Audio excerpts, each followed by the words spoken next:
आप सभी विद्यार्थियों का हमारे चैनल कॉमर्स क्लासेस में स्वागत है। हम लोग बात कर रहे हैं क्लास 11 का, जो कि इस बार 2025 में जो विद्यार्थी फाइनल एग्जाम देंगे कॉमर्स का क्लास 11 का, तो उनका सब्जेक्ट में अच्छा नंबर आए, इसके लिए हम आपको प्रीवियस ईयर का क्वेश्चन को सॉल्व करके बताएंगे किसका कौन सा क्वेश्चन का क्या आंसर होगा। और यदि आप प्रीवियस ईयर का क्वेश्चन अच्छे तरीका से कर लीजिएगा तो हमें पूरा विश्वास है कि आप एक अच्छे नंबर लेकर आइएगा। तो वीडियो को शुरू से अंत तक देखिएगा, क्वेश्चन को समझिएगा, वीडियो को स्किप मत कीजिएगा और वीडियो को अपने दोस्तों के साथ शेयर कर दीजिएगा। यदि आप नए हैं तो हमारे चैनल को सब्सक्राइब कर दीजिएगा। तो चलिए वीडियो को स्टार्ट करते हैं। क्लास 11 का है, विषय जो है अकाउंटेंसी है और आपको समय 1 घंटा का दिया जाएगा और जो मार्क्स होगा वो 40 नंबर का होगा। सभी क्वेश्चन अनिवार्य है, इस सभी क्वेश्चन को आपको सॉल्व करना है और प्रत्येक क्वेश्चन के लिए 1 नंबर है, यानी आप 40 नंबर के लिए एग्जाम देंगे। तो चलिए पहला क्वेश्चन जो है वो लिख रहा है, बुक कीपिंग जो है यानी पुस्तपालन लेखाकर्म की पुस्तक प्रथम पुस्तक कब प्रकाशित हुई थी। यानी बोल रहा है कि जो बुक कीपिंग का जो पहला बुक कब लिखा गया था।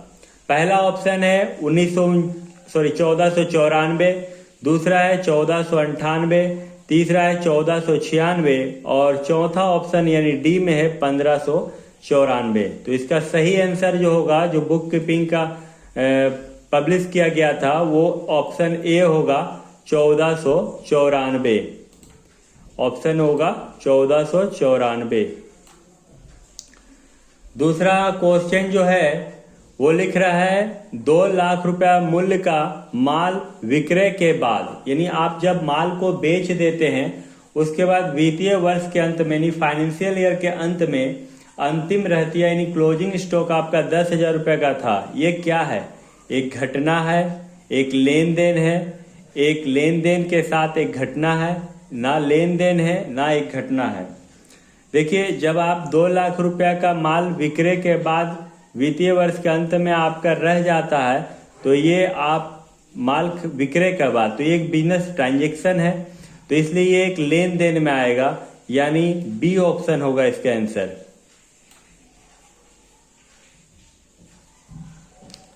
तीसरा क्वेश्चन में आते हैं, जिसमें लिखा हुआ है अचल संपत्ति यानी फिक्स एसेट में कौन सा शामिल है।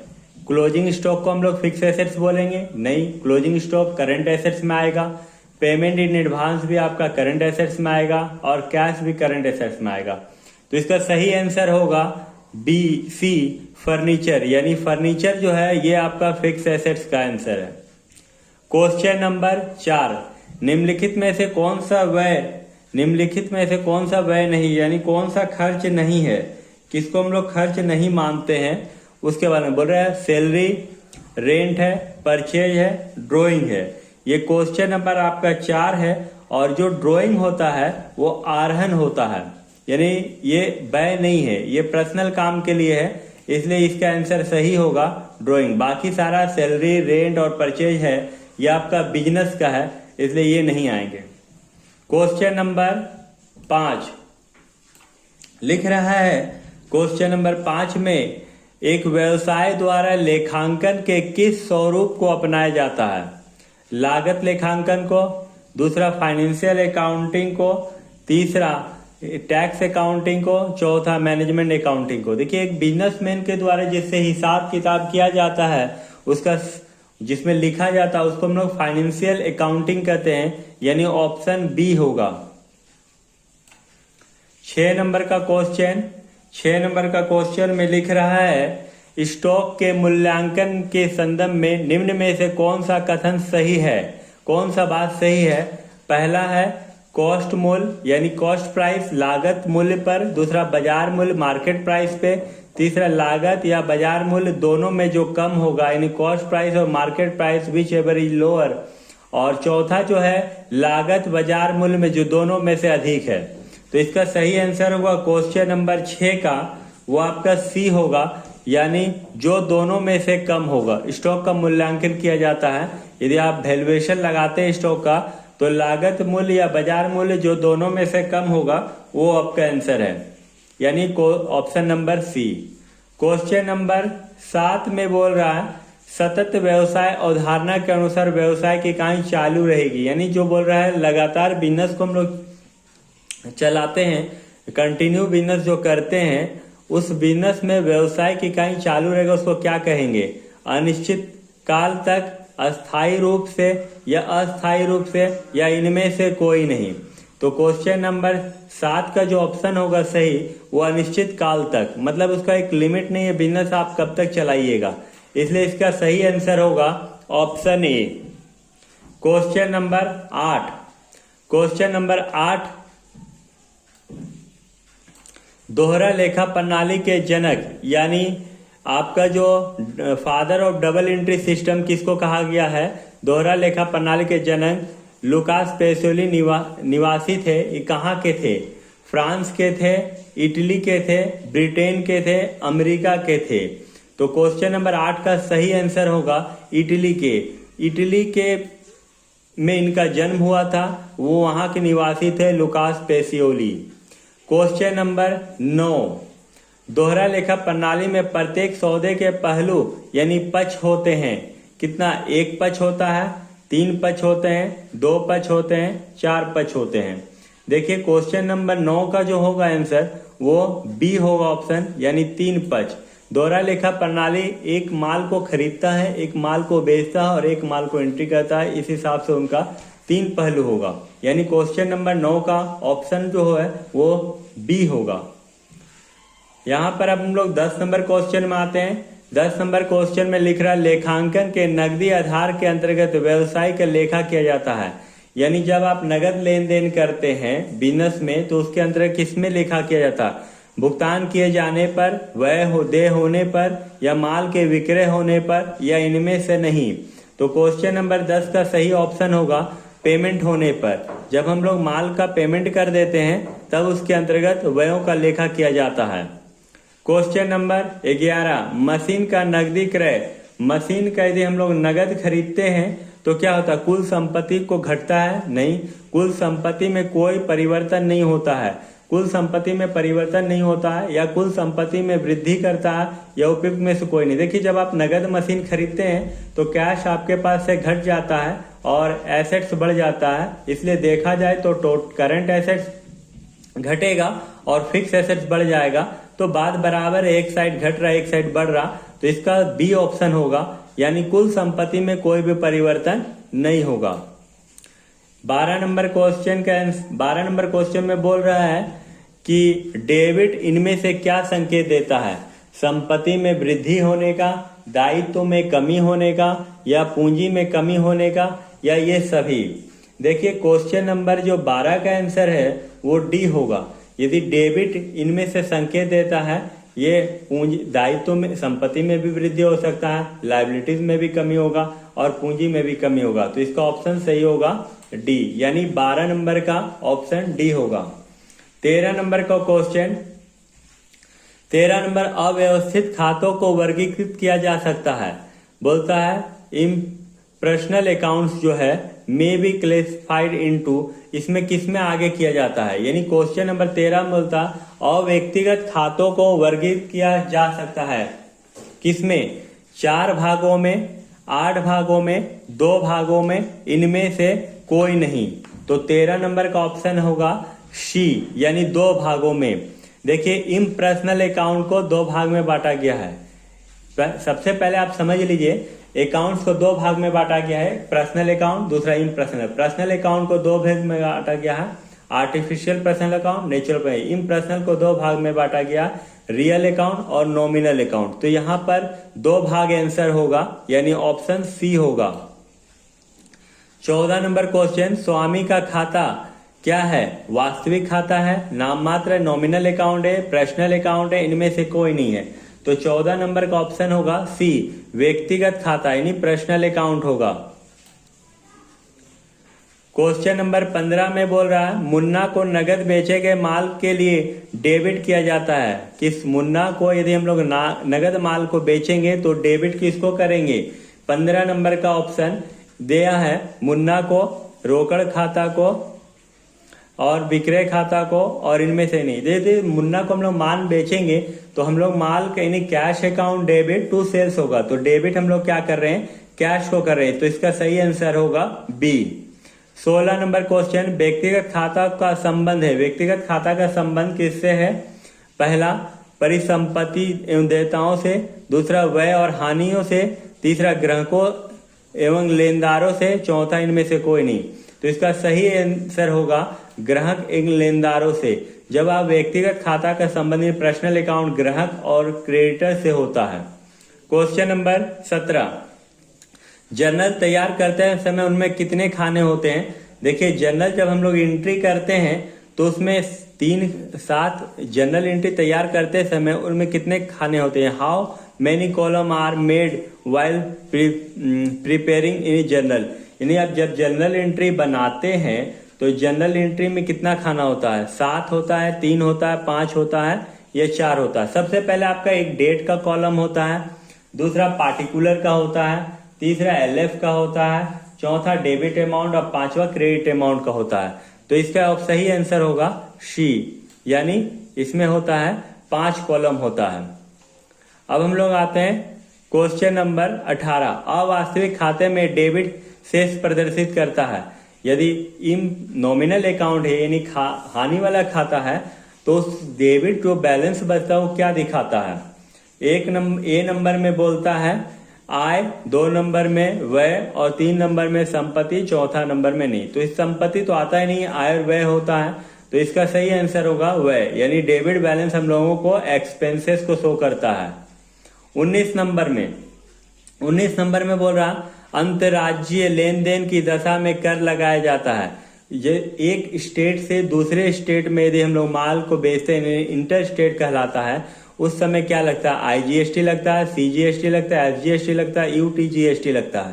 तो देखिए SGST लगता है, SGST और CGST जो लगता है वो आपका जिस स्टेट में माल बन रहा है उसी स्टेट में लगता है, लेकिन एक स्टेट से दूसरे स्टेट में यदि माल आपका चला जाता है, एक स्टेट से दूसरे स्टेट में माल चला जाता है, उस समय IGST लगता है, यानी inter state goods and services. तो इसका सही आंसर होगा 19 का ए।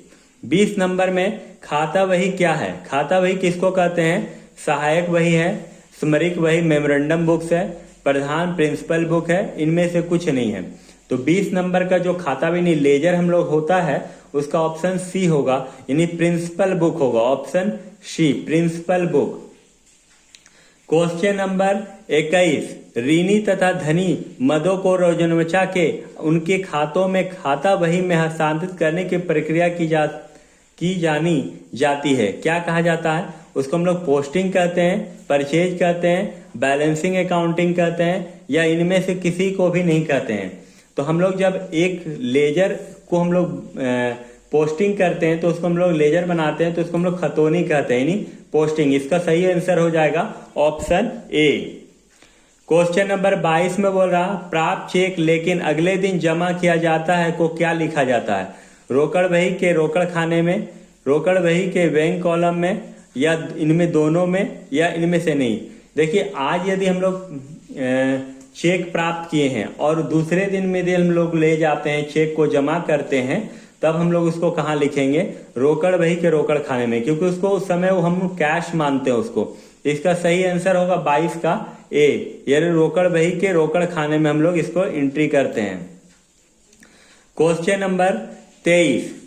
नंबर 23 में बोल रहा बैंक खाते का जमा शेष दिखाते हैं। यदि बैंक में आपका क्रेडिट बैलेंस है तो क्या बताता है? बैंक के पास में जमा है, डिपॉजिट विद बैंक में है, बैंक में कर्ज है यानी माइनस में, ओवरड्राफ्ट हो गया, दोनों ए और बी, या इनमें से कुछ नहीं। तो 23 का सही आंसर होगा बी, बैंक ओवरड्राफ्ट हो जाएगा। यदि बैंक खाने का जमा शेष में यानी क्रेडिट में आप जब लिखते हैं, बैंक हमेशा डेबिट होता है, यदि आपका क्रेडिट लिखा हुआ है तो बैंक शेष का मतलब आपका कर्ज है, यानी इसका सही आंसर होगा 23 का बी। 24 नंबर, बिक्री बही का उपयोग के अभिलेखन हेतु किया जाता है। देखिए ध्यान से सुनिएगा, जब हम लोग माल को बेचते हैं तो उसका उपयोग कहाँ करते हैं? सेल्स बुक का यूज रिकॉर्ड कब करते हैं? माल के सभी विक्रयों पर सभी उधार विक्रय पर, माल को छोड़कर संपत्ति के उधार विक्रय पर या माल के सभी उधार विक्रय पर। देखिए जब हम लोग विक्रय यानी सेल्स बुक का एंट्री करते हैं तो जब हम लोग उधार माल बेचते हैं उस समय हम लोग एंट्री करते हैं। तो इसका आंसर हो जाएगा ऑप्शन डी, माल के सभी उधार विक्रय पे, क्योंकि यदि नगद माल बेचेंगे तो इसको हम लोग कैश बुक में दिखाते हैं। तो इसका सही आंसर क्या होगा? ऑप्शन डी, 24 का डी होगा। 25 नंबर, उधार पर क्रय किए गए माल को कहाँ लिखा जाता है? रोजनामचा में लिखते हैं, विक्रय रोजनामचा नहीं विक्रय बुक में लिखा जाता है, रोकड़ बुक में लिखा जाता है, मुख्य जर्नल में लिखा जाता है। देखिए उधार माल हम लोग खरीदेंगे तो हम लोग क्रय बुक में लिखेंगे, यानी 25 का जो ऑप्शन होगा वो ए होगा। 25 का जो ऑप्शन होगा वो ए होगा, क्योंकि आप जब उधार माल खरीदते हैं तो परचेज बुक में लिखाता है, और यदि आप नगद माल खरीद रहे हैं तो इसको हम लोग कैश बुक में लिखते हैं। ध्यान से सुनिएगा, आपकी सफलता के लिए इतना मेहनत किया जा रहा है तो थोड़ा सा काम आपको भी करना होगा। वीडियो को अपने दोस्तों के साथ जरूर शेयर कीजिएगा ताकि उनको भी इस वीडियो से फायदा हो सके, और आपका सारा सब्जेक्ट को सॉल्व करके हम बताएंगे ताकि आपका एग्जाम में अच्छा से अच्छा नंबर आए, ताकि आप एक अच्छे कॉलेज में आगे बढ़ सके और अपने करियर को बना सके। तो चलिए अब क्वेश्चन नंबर 26 को हम लोग देख रहे हैं। लिख रहा है रोकड़ बही के अनुसार अनुकूल शेष का अर्थ क्या है? रोकड़ बही के अनुसार रोकड़ यानी कैश बैलेंस जो होता है वो जब बाकी रहता है उसका शेष, तो उसको क्या अर्थ होता है? ऑप्शन ए में रोकड़ बही के अनुसार डेबिट शेष, पासबुक का डेबिट शेष, बी में, सी में रोकड़ बही के अनुसार जमा शेष, या इनमें से कोई नहीं। तो क्वेश्चन नंबर जो 26 है उसका सही आंसर होगा ऑप्शन ए, रोकड़ बही के अनुसार डेबिट शेष। यानी आप जब डेबिट में बैलेंस आपका बचता है पैसा तो उसको हम लोग शुरू में दिखाते हैं, शेष का अर्थ मतलब डेबिट है, आपके पास पैसा है। 27 नंबर, पासबुक एक प्रतिलिपि है बैंक बहियों के ग्राहकों के खातों की, बैंक खाने से संबंधित रोकड़ की, या ऑप्शन सी फॉर्म की प्राप्ति में भुगतान खाते की, या इनमें से कोई नहीं। तो क्वेश्चन नंबर जो है 27 का सही आंसर होगा बैंक बहियों के ग्राहकों के खाते की। जो पासबुक एक प्रतिलिपि पासबुक जो दिया जाता है वो ग्राहक को जानकारी के लिए दिया जाता है, इसलिए बैंक बहियों के ग्राहकों के खाते के लिए दिया जाता है। एक कॉपी रहता है जिससे आप ग्राहक को पता चल सके उसके अकाउंट में कितना पैसा है। क्वेश्चन नंबर 28 में आते हैं। क्षतिपूरक अशुद्धि मिलान को प्रभावित करता है। किसको मिलान को प्रभावित करता है? ट्रायल बैलेंस को, बैलेंस शीट को, दोनों में से किसी को भी नहीं, या इनमें से कोई भी नहीं। तो जो क्वेश्चन है 28 नंबर उसका क्वेश्चन जो है उसी दोनों में से किसी को भी नहीं। यदि देखिए क्षतिपूर्ति अशुद्धि जो मिलान करते हैं वो ना तलपट में इसका प्रभाव पड़ता है ना बैलेंस शीट में, इसलिए नाइदर ऑफ द टू, यानी ए और बी दोनों में से कोई भी नहीं होगा। इसका ऑप्शन सही होगा सी। 29 नंबर क्वेश्चन, खतौनी करने के क्रम में खतौनी करने के समय एक शून्य छूटना किस प्रकार की अशुद्धि की जाएगी? यानी एक जीरो आप बैठाना भूल जाएं तो किस तरह का गलती को कहा जाएगा? ऑप्शन ए में है भूल की अशुद्धि, दूसरा हिसाब की अशुद्धि, तीसरा क्षतिपूर्ति की अशुद्धि, चौथा सिद्धांत की अशुद्धि। तो जो क्वेश्चन नंबर 29 है उसका आंसर होगा भूल की अशुद्धि, क्योंकि आप एक जीरो बैठाना भूल गए हैं, या आपके एरर ऑफ ओमिशन यानी भूल गए हैं। ऑप्शन ए होगा, ऑप्शन ए। 29 नंबर क्वेश्चन में हम लोग आते हैं जिसमें लिख रहा है अप्रचलन का मतलब मूल्य में के क्या कारण कमी होना है? पहला बाजार मूल्य में अस्थायी कमी, दूसरा भौतिक टूट फूट, तीसरा समय की समाप्ति, चौथा खोज और आविष्कार। तो क्वेश्चन नंबर 30 का सही आंसर होगा ऑप्शन डी, यानी खोज और आविष्कार। न्यू इनोवेशन जब हम लोग करते हैं तो ये हम लोगों को खोज के आविष्कार कहलाता है, अप्रचलन का मतलब होता है।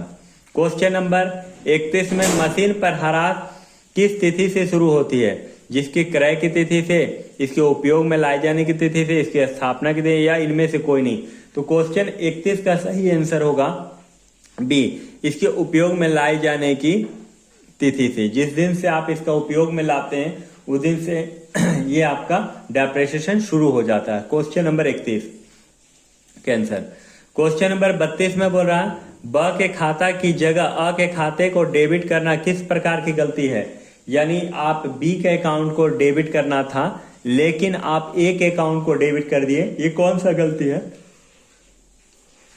भूल चूक गलती यानी ओमिशन, दूसरा लेखा संबंधी गलती कमीशन, तीसरा सिद्धांत की गलती प्रिंसिपल, चौथा इनमें से कोई नहीं। तो क्वेश्चन नंबर 32 का जो सही आंसर होगा वो ऑप्शन बी होगा, लेखा संबंधी गलती। यानी आप लेखा संबंधी गलती, ऑप्शन बी। क्वेश्चन नंबर 33 में बोल रहा है राम को 500 रुपए की बिक्री के खतौनी उसके खाते में 50 रुपए से की गई जिससे प्रभावित होगा कौन सा अकाउंट? सेल्स बुक होगा, राम के अकाउंट होगा, कैश अकाउंट होगा या नन ऑफ दीज होगा। क्वेश्चन नंबर 33, देखिए राम का 500 रुपए बिक्री किया गया तो राम के खाता में कमी कर दिया गया। इसका सही आंसर होगा राम के खाता में प्रभाव पड़ेगा, यानी बी ऑप्शन होगा। क्वेश्चन नंबर 33 का आंसर बी। 34 नंबर, एक मशीन की मरम्मत पर 10,000 रुपए के व्यय को क्या माना जाएगा? पूंजीगत व्यय यानी कैपिटल एक्सपेंडिचर, आयगत व्यय रेवेन्यू एक्सपेंडिचर, स्थगित व्यय यानी डिफरेंट रेवेन्यू एक्सपेंडिचर, यानी इनमें से कोई नहीं। तो क्वेश्चन नंबर जो 34 है उसका सही आंसर होगा रेवेन्यू एक्सपेंडिचर, यानी आप एक इनकम कमाने के लिए उस पर खर्च कर रहे हैं, मशीन को लगा रहे हैं, ये ऑप्शन बी होगा। 35 नंबर क्वेश्चन के आंसर ध्यान से सुनिए, यदि लागत पर लाभ 25% है तो इसका विक्रय मूल्य लाभ क्या होगा? इसको आपको निकालना पड़ेगा। इसको निकालने के लिए आपको क्या करना है? 100 इंटू 25 बाय 125 यानी 25 तो इसका ऑप्शन आंसर हो जाएगा, यानी क्वेश्चन में 35 का ए हो जाएगा। इसको कैसे हम लोग सॉल्व करेंगे? यहां पर हम लोग देख लेते हैं। यदि मान लीजिए 100 रुपया है, 100 रुपया इंटू 25 करेंगे और बाय 125 करेंगे तो 25 बचे, इसका मतलब ऑप्शन ए होगा। 35 नंबर का ऑप्शन ए सॉल्व कर लिए हैं। क्वेश्चन नंबर 36 में ध्यान दीजिएगा। क्वेश्चन नंबर 36 में बोल रहा है एक तिथि विशेष पर सभी संपत्ति और दायित्व का सारांश है। क्या है? तलपट का है, लाभ हानि का है, आर्थिक चिट्ठा का है या कैश फ्लो स्टेटमेंट का है। तो क्वेश्चन नंबर 36 का सही आंसर होगा ऑप्शन सी, यानी बैलेंस शीट का होगा, यानी बैलेंस शीट, आर्थिक चिट्ठा। एक तिथि विशेष पर सभी संपत्ति और दायित्व का सारांश कहाँ दिखाया जाता है? हम लोग ट्रायल बैलेंस में नहीं दिखाते हैं, प्रॉफिट एंड लॉस में भी नहीं दिखाते हैं, कैश फ्लो में नहीं दिखाते हैं, हम लोग दिखाते हैं बैलेंस शीट में। क्वेश्चन नंबर 37, अंतिम खाते में निम्नलिखित में से किसे शामिल किया जाता है? फाइनल अकाउंट में ट्रेडिंग अकाउंट को, प्रॉफिट एंड लॉस को, बैलेंस शीट को, ऑल ऑफ दी। तो सही आंसर होगा सभी को हम लोग दिखाते हैं फाइनल अकाउंट में, यानी क्वेश्चन नंबर 37 का डी होगा। ट्रेडिंग अकाउंट को भी बनाते हैं हम लोग, उसके बाद प्रॉफिट एंड लॉस को भी और बैलेंस शीट को भी। तो क्वेश्चन नंबर 37 हो गया है। अब क्वेश्चन नंबर 38, प्रत्येक समायोजन के लेखा होना चाहिए किस स्थान पर? ओनली एक स्थान पर, दो स्थान पर, दो स्थान से अधिक स्थान पर या किसी भी स्थान पर नहीं। तो क्वेश्चन नंबर 38 का ऑप्शन होगा बी, यानी दो स्थान पर हम लोग इसका एंट्री करेंगे। क्वेश्चन नंबर 39, यदि अंतिम रहतिया तलपट में दिखाया गया है तो यह दिखाया जाएगा कहाँ? व्यापारिक खाता यानी ट्रेडिंग अकाउंट में, प्रॉफिट एंड लॉस अकाउंट में, बैलेंस शीट में और लाभ हानि खाता में। देखिए 39 का जो आंसर है वो ऑप्शन सी होगा, यानी बैलेंस शीट में। देखिए क्लोजिंग स्टॉक को हम लोग दो जगह दिखाते हैं, एक ट्रेडिंग अकाउंट में भी दिखाते हैं और एक बैलेंस शीट में भी दिखाते हैं, लेकिन जब आपका एडजस्टमेंट में रहता है तब दो जगह होता है। यदि आपका ट्रायल बैलेंस में दिया रहे तो सिर्फ आपको बैलेंस शीट में शो करना है, उस हिसाब से ऑप्शन सी सही होगा। यहाँ क्वेश्चन नंबर लास्ट क्वेश्चन है 40 नंबर, पूर्वदत्त किराया के रूप में दिखाया जाता है किसको? चालू संपत्ति को, चालू दायित्व को, स्थायी संपत्ति को, आय को। क्वेश्चन प्रीपेड रेंट जो होता है वो करंट एसेट्स होता है, क्योंकि वो आपका एडवांस रेंट कहलाता है। एडवांस रेंट का मतलब आपका जो रेंट लगा नहीं है उस किराया को आप पहले दे दिए हैं, इसलिए उसको बोला जाता है पूर्वदत्त किराया। तो इसको हम लोग कहाँ दिखाएंगे? ऑप्शन ए में दिखाएंगे, यानी करंट एसेट। तो 40 नंबर का जो आंसर होगा वो आपका ए होगा। तो इस तरह करके आज का वीडियो में हम लोगों ने अकाउंटेंसी का प्रीवियस ईयर का क्वेश्चन सॉल्व किया है। आप इस क्वेश्चन को एक एक क्वेश्चन को लिख करके और इसका आंसर को नोट्स कर लीजिए और इसको 2 बार पढ़ लीजिए ताकि आपको एग्जाम में कोई भी दिक्कत ना हो। यदि कोई भी क्वेश्चन आपको समझने में दिक्कत हो रही है तो आप कमेंट बॉक्स में आके कमेंट कर सकते हैं, हम आपके जवाब जरूर देंगे। और एक बात बता दें, यदि आपको ऑफलाइन क्लास करना है तो आप हमारे यहाँ क्लास कर सकते हैं जय मां शारदा इंस्टीट्यूट में, जो कि विलेज रोड में है। और वीडियो को अपने दोस्तों के साथ शेयर कर दिए। वीडियो को पूरा देखने के लिए धन्यवाद।